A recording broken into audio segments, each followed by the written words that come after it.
ଏ ସରଳ କିନ୍ତୁ ଗଭୀର ପ୍ରଶ୍ନରୁ ଆରମ୍ଭ କରିବା। କେବେ ଭାବିଛନ୍ତି ଆମ ଜୀବନର ସବୁଠାରୁ ବଡ଼ ବାଧା ପ୍ରକୃତିରେ କ'ଣ? ବାହାରେ ନା ଆମ ଭିତରେ? ଏହି ପ୍ରଶ୍ନର ଉତ୍ତର ହିଁ ଆମକୁ ଆଜିର ଆଲୋଚନାର ମୂଳ ବିଷୟ ମାନେ ଅହଙ୍କାର ସହିତ ଆମର ଲଢ଼େଇ ଆଡ଼କୁ ନେଇଯିବ। ଏଇ କଥାଟିକୁ ଟିକେ ଦେଖନ୍ତୁ। ବିଶେଷ କୃପା ଦେଖାଇବା ପାଇଁ ମୁଁ ପ୍ରଥମେ ବ୍ୟକ୍ତିର ଧନ ଓ ଅଭିମାନ ହରଣ କରେ। ବାଃ, କେତେ ଶକ୍ତିଶାଳୀ କଥା! ମାନେ ପ୍ରକୃତ କୃପା ପାଇବା ପାଇଁ ଆଗ ଅଭିମାନ ଛାଡ଼ିବାକୁ ପଡ଼ିବ। ଶୁଣିବାକୁ ଟିକେ ଓଲଟା ଲାଗୁଛି, ନୁହେଁ କି? କିନ୍ତୁ ଜାଣନ୍ତି, ଏଇ କଥା ଭିତରେ ହିଁ ଆମ ଆଜିର ପୂରା ଆଲୋଚନାର ସାର ଲୁଚି ରହିଛି। ଆସନ୍ତୁ ପ୍ରଥମ ଭାଗକୁ ଯିବା। ଅଭିମାନର ବିଷ। ଏହାକୁ ବିଷ କାହିଁକି କୁହାଯାଏ? କାରଣ ଏହା ଧୀରେ ଧୀରେ କାମ କରେ। ଏହା ଆମ ଭିତରେ ପ୍ରଶଂସା ପାଇବାରେ ଏକ ଭୋକ ସୃଷ୍ଟି କରେ। ଆଉ ଏହି ଭୋକ ଏତେ ବଢ଼ିଯାଏ ଯେ ଆମର ପ୍ରକୃତରେ ଯେଉଁ ବିକାଶ ହେବା କଥା ତାହା ଅଟକିଯାଏ। ଏଇ ଯେଉଁ ଭୋକ କଥା ମୁଁ କହୁଥିଲି, ତାର ଗୋଟେ ନାଁ ଅଛି, ପ୍ରତିଷ୍ଠା ଆଶା, ମାନେ ପ୍ରଶଂସା ପାଇବାର ଇଚ୍ଛା।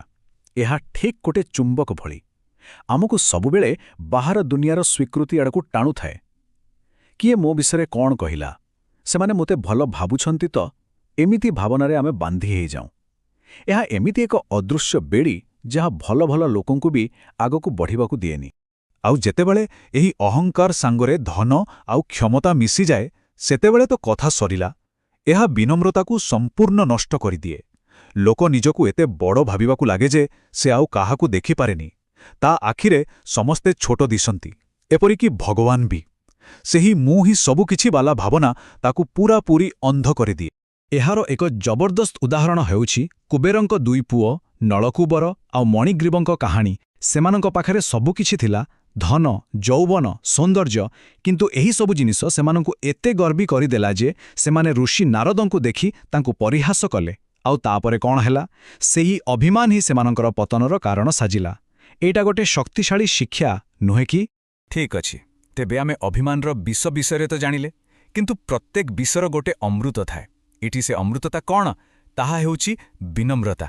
ଆଉ ଏହି ବିନମ୍ରତାର ଜ୍ଞାନକୁ ବୁଝିବା ପାଇଁ ଆସନ୍ତୁ ଆଉ ଗୋଟିଏ ବହୁତ ସୁନ୍ଦର କାହାଣୀ ଶୁଣିବା। କଳ୍ପନା କରନ୍ତୁ ଜଣେ ବଡ଼ ଜ୍ଞାନୀ ପଣ୍ଡିତ ଯାହାଙ୍କୁ ନିଜ ଜ୍ଞାନର ବହୁତ ଗର୍ବ।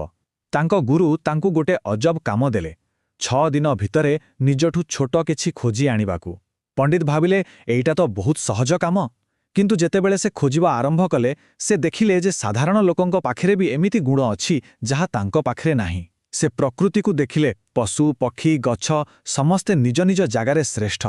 ଏମିତିକି ଶେଷରେ ସେ ଗୋଟେ ଗୋବର ପୋକକୁ ଦେଖିଲେ ଆଉ ଭାବିଲେ, ଆରେ ଏ ତ ବର୍ଜ୍ୟବସ୍ତୁକୁ ବି ଜୀବନ ଦେଉଛି, ମୁଁ ତ ଏହାଠୁ ବି ଛୋଟ। 6 ଦିନ ପରେ ସେ ଖାଲି ହାତରେ ଫେରିଲେ ଆଉ ଗୁରୁଙ୍କୁ କହିଲେ, ମୁଁ ନିଜଠୁ ଛୋଟ କାହାକୁ ପାଇଲିନି। ତାଙ୍କର ପୂରା ଦୁନିଆ ଦେଖିବାର ନଜରିଆ ହିଁ ବଦଳିଗଲା। ଆଉ ଏଇ ଯେ ଅନୁଭବ, ଏହାକୁ ହିଁ କୁହାଯାଏ ଦୀନତା। ଏଇଟା କେବଳ ମୁଣ୍ଡ ନୁଆଇବା ନୁହେଁ। ପ୍ରକୃତ ଦୀନତା ବା ବିନମ୍ରତା ହେଉଛି ନିଜର ସୀମାକୁ ବୁଝିବା ଆଉ ଏଇ ସୃଷ୍ଟିର ପ୍ରତ୍ୟେକ ଜୀବ ଭିତରେ କିଛି ନା କିଛି ମହାନତା ଦେଖିବା। ସେଇ ପଣ୍ଡିତଙ୍କ ପାଇଁ ଏହା ହିଁ ଥିଲା ସବୁଠାରୁ ବଡ଼ ଶିକ୍ଷା, ତାଙ୍କର ପୂରା ଜୀବନର ସାର। କିନ୍ତୁ ଗୋଟେ ପ୍ରଶ୍ନ ଆସୁଛି, ଏଇ ବିନମ୍ରତା କ'ଣ କେବଳ ମନ ଭିତରେ ରହିବ? ନା, ବିଲକୁଲ ନୁହେଁ। ଯେତେବେଳେ ଭିତରୁ ଅହଙ୍କାର ଚାଲିଯାଏ ଆଉ ବିନମ୍ରତା ଆସେ, ସେତେବେଳେ ତାହା କାମରେ ଦେଖାଯାଏ। ଏହା ସ୍ୱାଭାବିକ ଭାବରେ ସେବାରେ ବଦଳିଯାଏ। ଏହାକୁ ଏମିତି ଭାବନ୍ତୁ, ଯେତେବେଳେ ଚିନ୍ତାଧାରା ମୁଁ ମହାନରୁ ବଦଳି ସମସ୍ତେ ମହାନ ହୋଇଯାଏ, ସେତେବେଳେ ଆମ ଜୀବନର ଶକ୍ତିର ପ୍ରବାହ ବି ବଦଳିଯାଏ। ସେ ଶକ୍ତି ଆଉ ନିଜ ପାଇଁ ଖର୍ଚ୍ଚ ନ ହୋଇ ଅନ୍ୟମାନଙ୍କ ସେବାରେ ଲାଗେ। ଭିତରର ପରିବର୍ତ୍ତନ ବାହାର ଦୁନିଆରେ କାମ ରୂପରେ ଦେଖାଯାଏ। ଆଉ ଏବେ ଆସନ୍ତୁ ସବୁଠୁ ମଜାଦାର ଅଂଶକୁ। ଏଇ ଯେଉଁ ସେବାର ସିଦ୍ଧାନ୍ତ କଥା ଆମେ କହୁଛେ, ଏଇଟା କ'ଣ ଖାଲି ବହିର କଥା? ଆଦୌ ନୁହେଁ। ଆଜିର ଦୁନିଆରେ ବି ଏମିତି ସଂଗଠନ ଅଛି ଯାହା ଏହି ସିଦ୍ଧାନ୍ତକୁ ନେଇ କାମ କରୁଛି। ଚାଲନ୍ତୁ ଏକ ବାସ୍ତବ ଉଦାହରଣ ଦେଖିବା। ଆମେ ଯେଉଁ ସଂଗଠନର କଥା କହିବାକୁ ଯାଉଛେ, ତାର ନାଁ ହେଉଛି ଅଖିଳ ଭାରତୀୟ ବନବାସୀ କଲ୍ୟାଣ ଆଶ୍ରମ ବା ସଂକ୍ଷେପରେ AVBKA। 1992 ମସିହାରୁ ଏହି ସଂଗଠନ ଭାରତର ବନବାସୀ ବା ଆଦିବାସୀ ସମ୍ପ୍ରଦାୟର ଉନ୍ନତି ପାଇଁ କାମ କରିଆସୁଛି। ସେମାନଙ୍କର କାମ କରିବାର ତରିକା ବହୁତ ସୁଚିନ୍ତିତ। ଏହା 4ଟି ମୁଖ୍ୟ ସ୍ତମ୍ଭ ଉପରେ ଠିଆ ହୋଇଛି: ଶିକ୍ଷା, ସ୍ୱାସ୍ଥ୍ୟ, ସାଂସ୍କୃତିକ ସଂରକ୍ଷଣ ଆଉ ଅର୍ଥନୈତିକ ସଶକ୍ତିକରଣ। ମାନେ ସେମାନେ କେବଳ ଗୋଟିଏ ଦିଗକୁ ଦେଖୁନାହାନ୍ତି, ବରଂ ଗୋଟେ ସମ୍ପ୍ରଦାୟର ସମ୍ପୂର୍ଣ୍ଣ ବିକାଶ କେମିତି ହେବ ସେଥିପ୍ରତି ଧ୍ୟାନ ଦେଉଛନ୍ତି।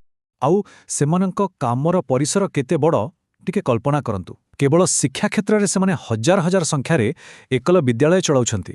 ଏଗୁଡ଼ିକ ହେଉଛି ସିଙ୍ଗଲ ଟିଚର ସ୍କୁଲ, ଯାହା ଏମିତି ସବୁ ଦୁର୍ଗମ ଅଞ୍ଚଳରେ ପହଞ୍ଚିଛି ଯେଉଁଠି ଆଉ କେହି ପହଞ୍ଚି ପାରନ୍ତିନି। ଆଉ ଏଟା ତ ଖାଲି ଗୋଟେ ଉଦାହରଣ। ଏଇ ଟେବୁଲକୁ ଦେଖିଲେ ଆମେ ବୁଝିପାରିବା ଯେ ସେମାନଙ୍କର ପ୍ରତ୍ୟେକ କାମ ପଛରେ ଗୋଟେ ସ୍ପଷ୍ଟ ଲକ୍ଷ୍ୟ ଅଛି। ଯେମିତିକି ସେମାନେ ଖାଲି ସ୍କୁଲ ଖୋଲି ନାହାନ୍ତି, ସେମାନଙ୍କର ଲକ୍ଷ୍ୟ ହେଉଛି ସାକ୍ଷରତା ସହିତ ନୈତିକ ମୂଲ୍ୟବୋଧ ଶିଖାଇବା। ମୋବାଇଲ ହେଲ୍ଥ ୟୁନିଟ୍ ଚଳାଉଛନ୍ତି କାହିଁକି? କାରଣ ଲୋକଙ୍କ ପାଖରେ ସ୍ୱାସ୍ଥ୍ୟସେବା ପହଞ୍ଚିପାରୁ। ପର୍ବପର୍ବାଣୀକୁ ସମର୍ଥନ କରୁଛନ୍ତି କାହିଁକି? ଯେମିତି ନିଜ ଐତିହ୍ୟ ବଞ୍ଚି ରହୁ। ସବୁ କାମ ପଛରେ ଆତ୍ମନିର୍ଭରଶୀଳତା ଆଉ ସମ୍ମାନର ଭାବନା ରହିଛି। ତେବେ ଏପର୍ଯ୍ୟନ୍ତ ଆମେ ଦୁଇଟି ଅଲଗା ଜିନିଷ ଦେଖିଲେ। ଗୋଟେ ପଟେ ଅହଙ୍କାର ତ୍ୟାଗ କରିବାର ଆଧ୍ୟାତ୍ମିକ ଯାତ୍ରା, ଆଉ ଅନ୍ୟପଟେ ବନବାସୀ କଲ୍ୟାଣ ଆଶ୍ରମର ସାମାଜିକ କାର୍ଯ୍ୟ। ଏବେ ଚାଲନ୍ତୁ ଏଇ ଦୁଇଟି ପଥକୁ ଏକାଠି ଆଣିବା ଆଉ ଦେଖିବା ଏମାନେ କେମିତି ପରସ୍ପର ସହିତ ଜଡ଼ିତ। ଆଉ ଏଇଠି ହିଁ ପୁରା କାହାଣୀର ସାରାଂଶ ରହିଛି। ଗୋଟିଏ ହେଉଛି ଭିତରର ଯାତ୍ରା, ନିଜ ଅହଙ୍କାରକୁ ଜୟ କରି ବିନମ୍ର ହେବା, ଆଉ ଅନ୍ୟଟି ହେଉଛି ବାହାରର ଯାତ୍ରା, ସମାଜର ସେବା କରିବା। ଏ ଦୁଇଟା ଅଲଗା ନୁହେଁ, ଏହା ଠିକ୍ ଗୋଟେ ଗଛର ଚେର ଆଉ ଫଳ ଭଳି। ଭିତରେ ଯେଉଁ ବିନମ୍ରତାର ଚେର ମଜବୁତ ହୁଏ, ବାହାରେ ସେବାର ଫଳ ସେମିତି ଫଳେ।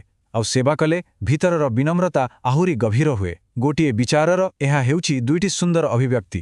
ତେବେ ଶେଷରେ ଏହି ପ୍ରଶ୍ନଟି ସମସ୍ତଙ୍କ ପାଇଁ, ଆମ ନିଜ ନିଜ ଜୀବନରେ ଭିତରର ପରିବର୍ତ୍ତନ ଆଉ ବାହାରର କାମ, ଏହି ଦୁଇଟି କେଉଁଠି ଆଉ କେମିତି ଏକାଠି ହୁଏ?